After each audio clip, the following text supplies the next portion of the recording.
Bonjour à tous, c'est Sandy, Écoloboss. Aujourd'hui, je suis avec Jean-Luc de Je bâtis ma maison. Jean-Luc, est-ce que tu veux bien te présenter, s'il te plaît? Ben, bonjour, comme tu as dit, je m'appelle Jean-Luc et je bâtis ma maison tout simplement parce que j'ai fait un concept autour de la construction de maisons et plus particulièrement autour de la maison écologique. Ok, est-ce que tu peux expliquer un petit peu ton parcours et puis ton activité actuelle, en quoi ça consiste? Oula, alors là, tu as vu qu'il a les cheveux gris, donc à mon avis, le parcours, on a pris un petit temps là. On fait quoi, un épisode par jour? Non, je plaisante. Donc, je dirais, il y a trois grandes périodes dans ma vie et les trois périodes s'imbriquent les unes dans les autres et font un cheminement logique entre les trois moments de ma vie. Le premier moment de ma vie, bon, on le voit derrière moi, là, j'étais dans les airs, j'étais jeune et j'étais encore tout frais, là. Et puis, j'en ai fait mon métier de faire du skate. Et puis, à l'époque, quand je dis à l'époque, c'était quand même, moi, j'ai commencé en 1976, donc j'étais la première génération en Europe de skate. Et puis, j'ai arrêté en 92.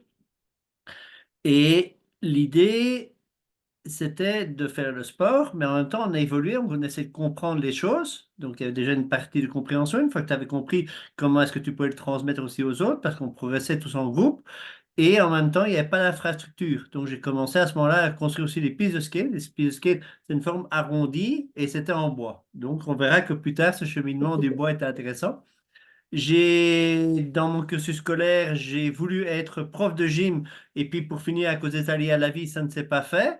Et du coup, le côté enseignement, c'est quelque chose qui était dans ma volonté en tout cas. Et on verra plus tard qu'il y a encore un petit rapprochement qui va se faire aussi. Et puis après, la mode du skate est passée, donc je suis passé aussi à autre chose. Et j'ai travaillé presque 27 ans dans le monde de la décoration, et plus particulièrement le monde de la décoration de la fenêtre. Alors, quand on parle de décoration de la fenêtre, je ne parle pas de l'armature du châssis, je parle plutôt de mettre des stores ou des tentures. Et à l'époque, et je dis bien à l'époque, on parlait déjà des problèmes de chaud et de froid. Donc, tu vois qu'il n'y a rien de neuf dans tout ça. Et il y avait des solutions techniques, justement, pour apporter des solutions de rafraîchir les maisons ou d'empêcher le froid, en tout cas, de rentrer par des tentures ou des stores. Ma clientèle, c'était essentiellement des professionnels et on s'est vite aperçu que si on sait que vendre un produit, quelque part, ils pouvaient le vendre, oui, mais ils ne pouvaient pas en faire un vrai métier. Et au fur et à mesure, de nouveau, on était à la base de la construction de ce nouveau métier qui s'est développé de manière fulgurante et on a dû former des personnes. Et de nouveau, c'est quelque chose qui est resté ancré en moi, entre guillemets, cette partie de formation, parce que ça a été quand même presque 30 ans de carrière. Et puis, on est arrivé dans le sud de la France, où on a acheté une maison avec un petit gîte sur le côté. Il y avait un petit terrain à bâtir. Et on s'était dit, ça, c'est un truc sympa pour notre retraite. Et puis, on attendait calmement que ça se passe. Pendant ce temps-là, en Belgique, on avait acheté une vieille ferme de 1850 qu'on a commencé à restaurer. Mais j'étais un peu frustré parce que j'étais cloisonné dans mes quatre murs. C'était des murs quand même de presque 1 mètre d'épaisseur. Donc, on ne pouvait pas avoir beaucoup de fluctuations, de variations dans ce qu'on voulait faire. Mais voilà, on a fait quelque chose de sympa avec ça. On a vécu quelques années là-bas, quand j'ai quelques années, plus de 20 ans. Et puis, le projet en France s'est mûri plus que prévu, tout simplement parce que il y avait déjà une pierre de lancer avec l'achat. Et puis, on s'est dit, pourquoi attendre la retraite et pourquoi pas partir sur une nouvelle vie? Et puis, c'est ce qu'on a fait. Alors, on est arrivé dans le sud de la France en 2020.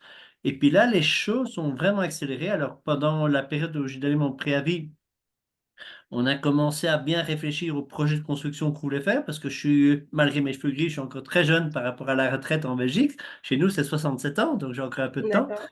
Et du coup, il fallait bien un niveau de subsistance. Et qu'est-ce qu'on s'est dit? On va construire une maison. Mais là, mon problème, c'est que j'ai jamais construit de maison, moi. Alors, je suis un peu bricoleur. La maison dit 150, on se doute que j'ai dû retaper des choses dedans. Mais de là à construire une maison, il y a quand même C'est pas un la même pont chose. important, hein? Mm.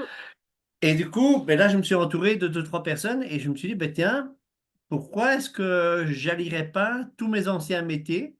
C'est-à-dire, on va faire cette maison en ossature bois. Ça me rappelle un peu les pistes de skate. Je vais me faire entourer de professionnels et on va tout filmer. Comme ça, il y aura aussi une valeur de transmission de ce savoir. Et tant qu'à faire, on va aussi prendre des bénévoles sur le chantier qui viennent là dans le but justement d'apprentissage.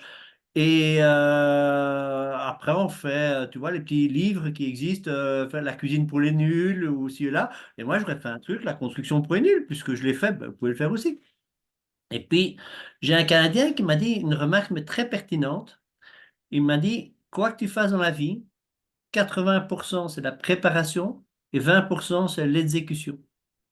Généralement, ce que tu vois, par exemple, quand tu vois un film à la télévision, ben, tu vois jamais que les 20% d'exécution. Mmh. Il y a tout le reste du travail qui en amont a parfois pris 1 an, 2 ans. Et donc, ici, c'est un peu la même chose avec la construction. Notre projet a cogité longtemps dans la tête.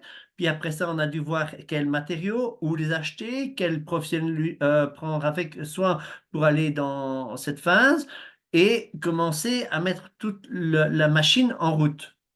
Et ça met 2 à 3 ans.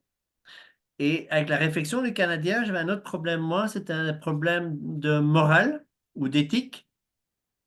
J'ai des bénévoles qui viennent sur mon chantier et je filme tout et j'irai vendre quelque chose que les gens m'ont donné. Donc là, il y a quelque chose que allez, voilà. C'est pas pour ça que j'ai quitté mon ancien boulot. Donc quelque part, je ne peux pas me retrouver dans cette valeur-là. Et du coup, on a dit, ben, tiens, tout ce qui est vraiment la phase de construction, gentiment, on l'offre gratuitement sur les réseaux sociaux et voilà, Mmh. comme ça, si les gens, ça peut les aider, tant mieux pour eux. Puis, avec quelques experts, quand j'ai quelques experts, c'est une quinzaine, et 6 premiers candidats, on a fait une formation à Digne-les-Bains où on avait une genre un marathon de l'information, de la connaissance sur l'éco-construction. Alors, pour donner une idée, il y avait quand même 3 conférences par jour de 2 heures et demie. Donc, D'accord. on sortait de là, je crois que la tête était bien remplie.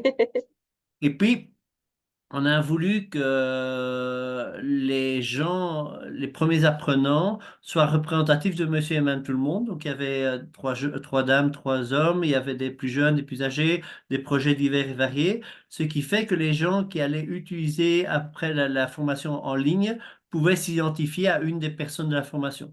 Donc, ça, c'était un peu l'objectif. Et là, donc, je rappelle un peu les dates. En 2020, on a fait la construction. Ça, Mmh. on a commencé en juin 2020. En 2021, juillet 2021, les premiers gîteurs sont arrivés dedans. Donc, je pense que ça a été relativement vite. Et en mai 2022, on a fait cette formation en présentiel. Là, on a commencé au mois d'octobre jusqu'au mois de mars 2023, donc presque hier, à distiller la formation à raison d'un module par semaine.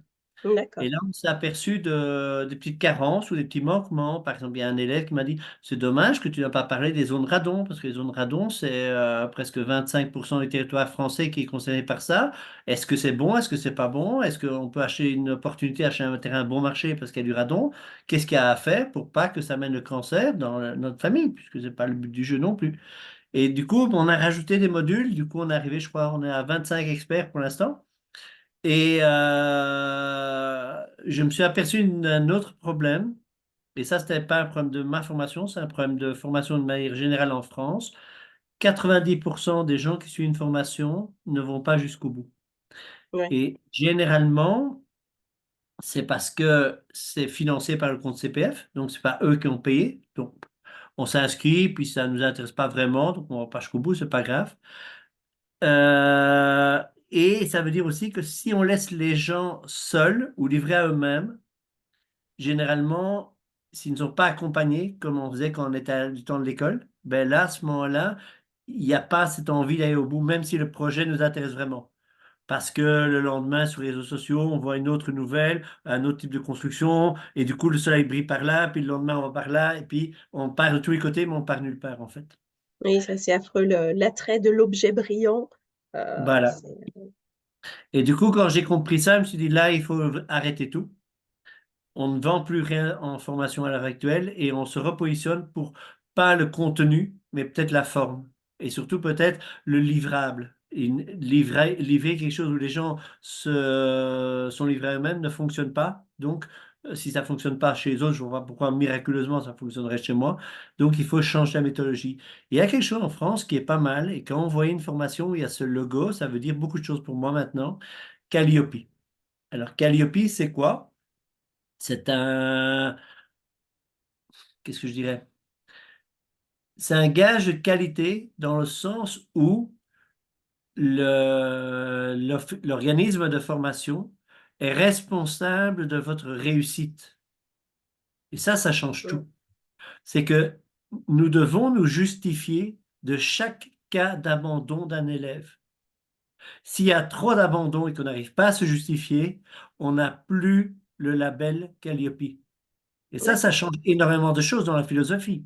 Ça veut dire que mes 30 heures, pardon, mes 30 heures qui étaient figées un petit peu dans le marbre au niveau du contenu de la formation, au niveau de la manière qu'on a délivré, ça c'était pas mal fait aussi. On a fait je fais aussi une formation comment justement scinder des modules et donner un peu du tempo, de l'énergie dedans. Par contre, l'accompagnement, c'est ce qui me manquait. Et grâce à Calliope, on a rajouté 20 heures dans la formation, qui fait que fatalement le prix augmente un petit peu. Mais d'un autre côté, qu'est-ce qui est plus important? C'est de payer quelque chose un peu plus cher où tu ailles jusqu'au bout et qui est qualitatif, ou payer quelque chose un peu moins cher que de toute façon tu vas pas consommer. Voilà. Ça, c'est Ah peut-être la ben, bonne question. c'est sûr, de toute façon, les formations, ça, c'est le problème des formations en ligne, c'est qu'on peut facilement s'en payer, s'en payer et puis jamais aller au bout, jamais rien faire avec et c'est vrai que quand il y a pas un accompagnement qui est lié, c'est pas toujours évident d'aller au bout et c'est sûr qu'il vaut mieux payer plus cher, mais être sûr qu'elle serve à quelque chose, cette formation.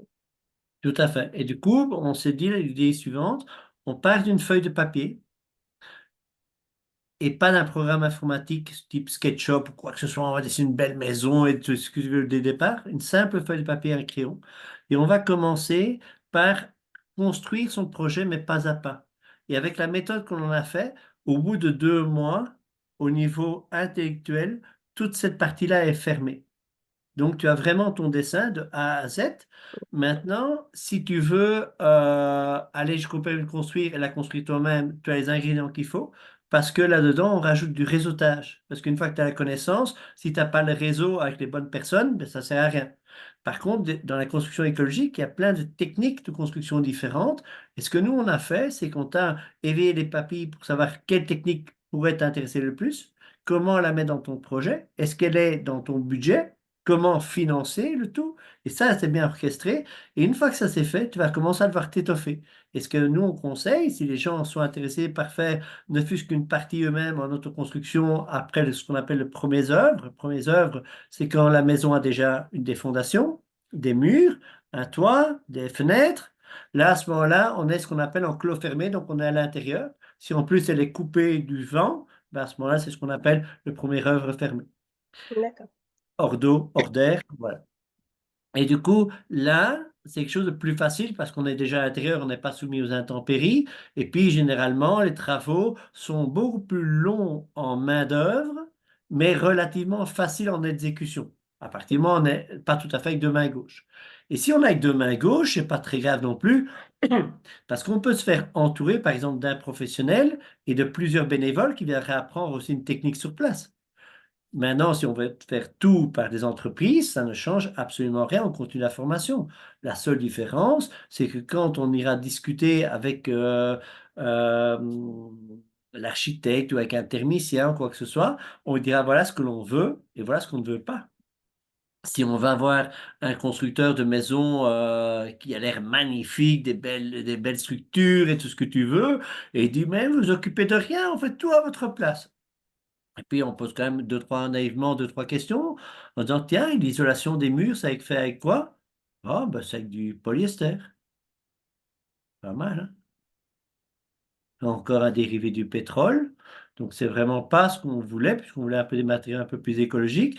Et si on dit, ben, tiens, et si en payant plus cher, vous remplacez ce produit, par exemple, par de la laine de bois ou la fibre de bois? Ah non, monsieur, ça sort de notre process de fabrication et ça, c'est pas possible.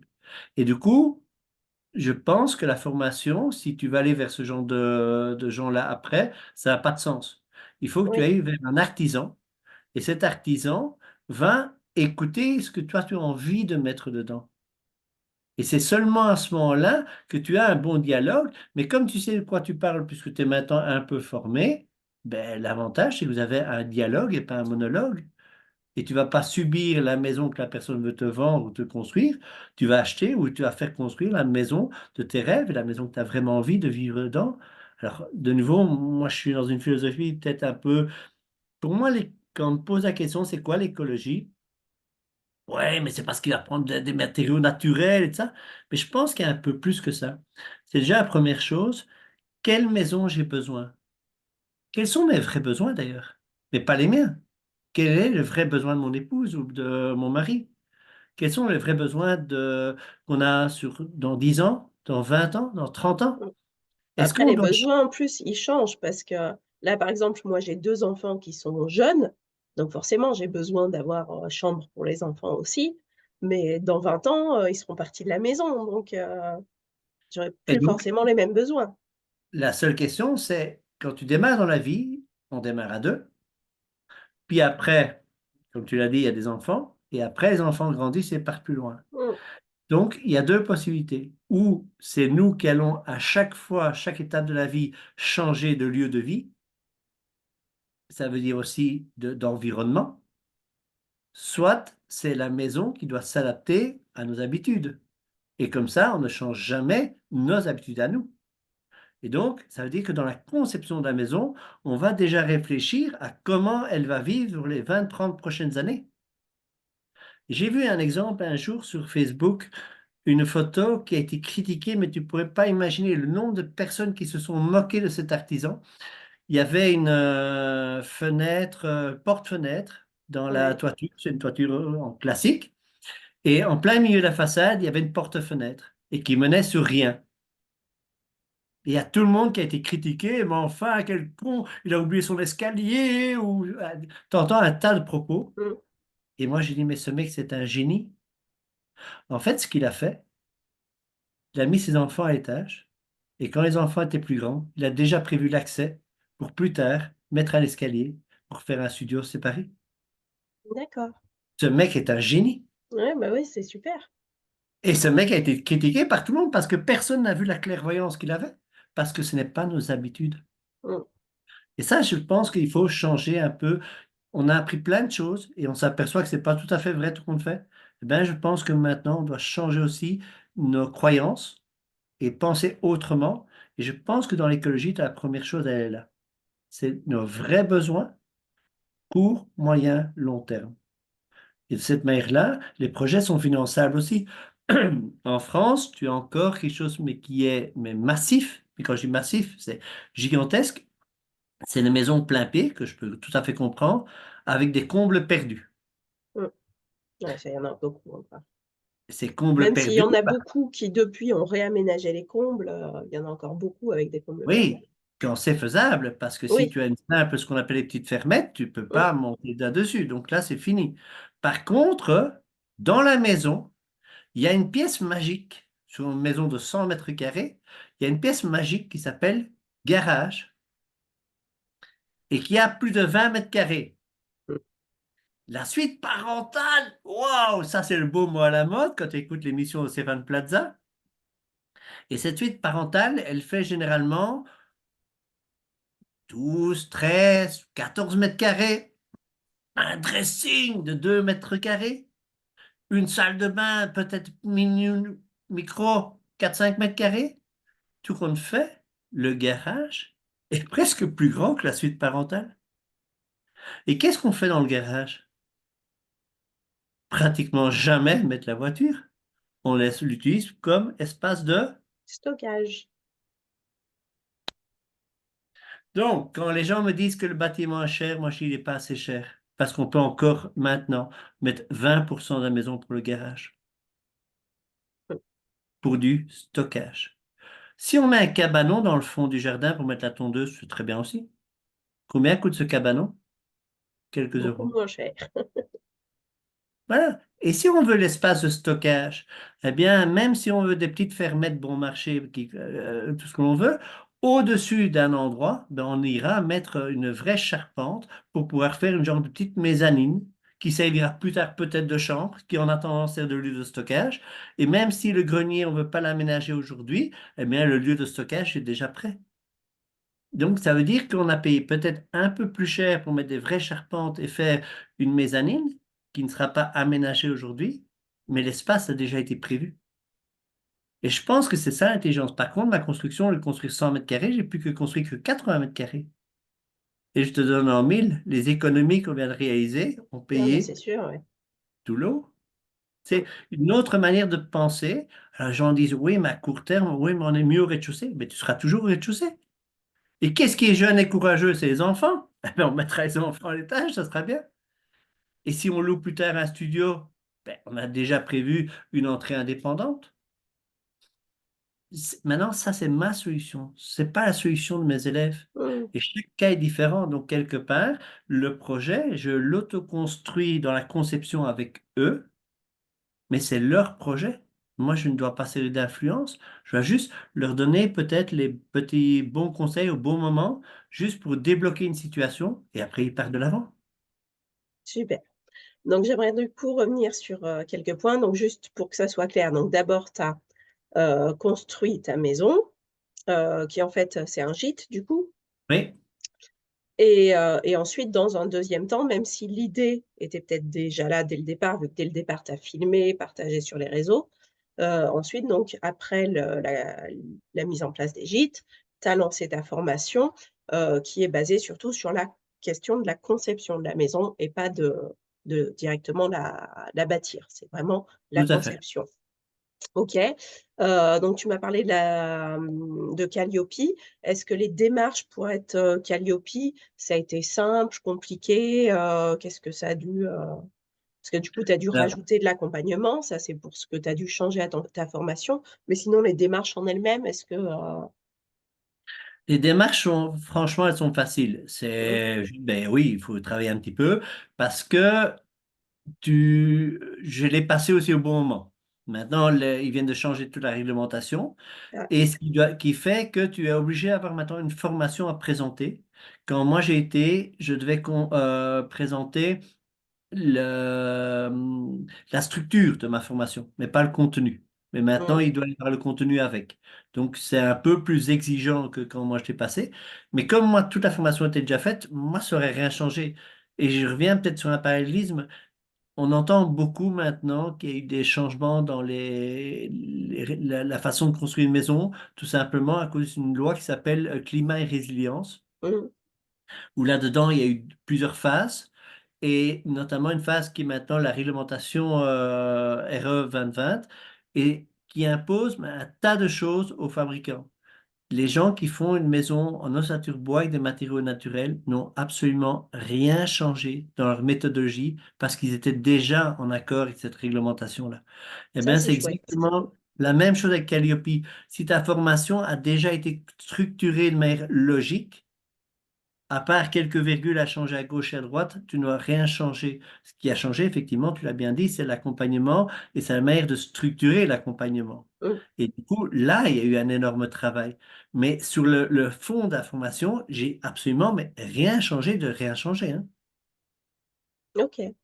Donc, par contre, effectivement, celui qui achète une formation toute faite sur Internet et qui fait plic-ploc et qui espérait, entre guillemets, grâce à ça, prendre un peu dans les fonds publics et voilà, ben oui, ceux-là, effectivement, ils ont des graves problèmes à se poser. De la même manière, si quelqu'un construit simplement avec du béton et des parpaings, ben, il a des questions à se poser aussi. Mmh, Voilà. OK.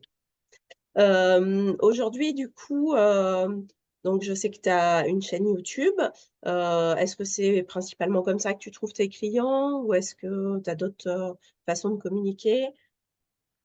Alors, moi, j'avais quand même un gros avantage, c'est que j'avais mon premier revenu par la location des gîtes. Donc, Oui. ça me donnait le temps, entre guillemets, pour vendre tranquillos ma formation et progresser pas à pas.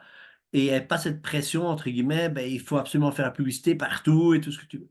Donc, effectivement, ben, la chaîne YouTube, c'est une chaîne de partage, puisque ce qu'on trouve dedans, il y a pratiquement rien du tout qui est dans le contenu de la formation. Par Mmh. contre, ça vient euh, En complément. compléter la formation. Il y a des gens que ça suffit. Par exemple, je viens de faire ici un reportage sur comment financer une maison. Et là, j'ai eu la chance, et ça c'est par la chaîne YouTube, de rencontrer des gens mais géniaux. Alors, il y a quelques chantiers où je vais dessus et j'ai encore l'occasion de mettre un peu la main à la pâte parce que j'adore ça. Et apprendre des nouvelles techniques, c'est gai, apprendre et de voir après, est-ce que moi je vais mettre en exécution ou pas, ou donner l'envie aux gens de le faire. Ça, c'est clair. Donc maintenant, comment les gens arrivent chez moi, je dirais probablement un peu par tous ces canaux. Alors, je suis repris chez professionnel chez Twiza, qui est un réseau d'entraide entre les bénévoles, des porteurs de projets et des professionnels au niveau de construction écologique. D'accord. J'ai l'occasion d'interviewer quand même pas mal de professionnels par exemple, de la construction, paille ou d'autres choses, qui eux-mêmes ben, parlent beaucoup de ma formation. J'essaye de me montrer à l'un ou l'autre salon. J'ai exposé au salon Prime à Lyon. Mmh. Ici, dernièrement, j'étais au salon Tatou Juste, je trouve le nom déjà génial, à Saint-Étienne. Sinon, il y avait un autre salon, on a été à Paris, c'était le salon de l'autonomie. Donc voilà, j'essaie de me montrer à plusieurs choses. Et puis, les gîtes, ben, on est en période d'hiver et c'est un peu ce qu'on appelle la basse saison du côté de Digne-les-Bains. On n'est pas vraiment en station de ski. Donc, du coup, on fait des formations ou l'information sur la construction écologique près des professionnels. Donc là, ça peut être des maçons qui viennent avec du parpaing et du béton et qui disent, tiens, pourquoi pas faire autrement? Il y a des architectes qui connaissent pas vraiment toutes les techniques de construction écologique. Donc là, voilà, on commence à faire tout un réseautage. Alors pour l'instant, il n'y a pas 50 000 élèves non plus, et ce ne sera pas le but, puisque l'accompagnement, c'est quelque chose que je me réserve. Donc 20 heures d'accompagnement sur 2 mois, ben, tu t'en rends bien compte que je ne peux pas prendre 200 élèves non plus. Oui, bah, oui. Et puis, c'est pas le but. C'est pas pour ça qu'on est venu dans le sud de la France. Donc maintenant, si on a de trop, ben à ce moment-là, je verrai peut-être avec quelqu'un d'autre qui a la même valeur que moi et qui pourrait reprendre justement cet accompagnement en main aussi. OK.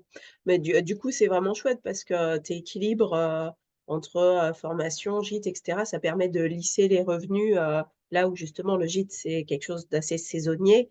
Heu, Ça te permet du coup d'équilibrer en fait pour les saisons creuses. Tout à fait. Alors, le gîte, on a cette chance-là, c'est qu'on a un peu plus que 50% de remplissage sur Mmh. l'année pour les 3 gîtes.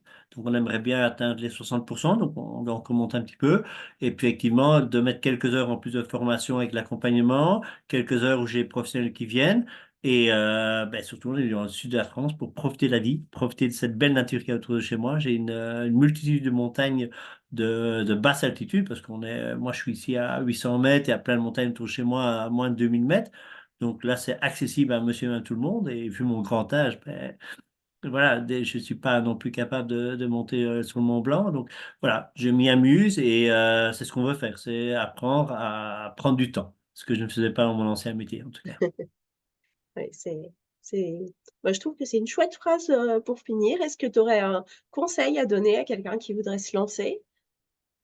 Je crois que quand on veut faire un switch dans sa vie, comme on a eu l'occasion de le faire, et comme pas mal de j'ai déjà vu 2, 3 de tes interviews que tu faisais, les personnes ont à un moment donné une envie d'un changement radical de leur vie. Et généralement, quand tu veux changer de vie, tu as un tas de gens qui vont te mettre des bâtons dans les roues en disant, mais tu crois, est-ce que tu te rends compte financièrement, tu étais bien, tu avais un confort, et si là, tu vas dans l'inconnu, tu connais pas les gens, est-ce que tu vas t'acclimater? Enfin, un tas de questions. Et si on discute 2 minutes plus avec eux, soit on est démoralisé complètement, soit on change d'avis, soit on va peut-être inverser le propos en disant, mais en fait, si je me rappelle bien, il y a quelques années, tu pensais, toi, partir à l'étranger et tu l'as pas fait.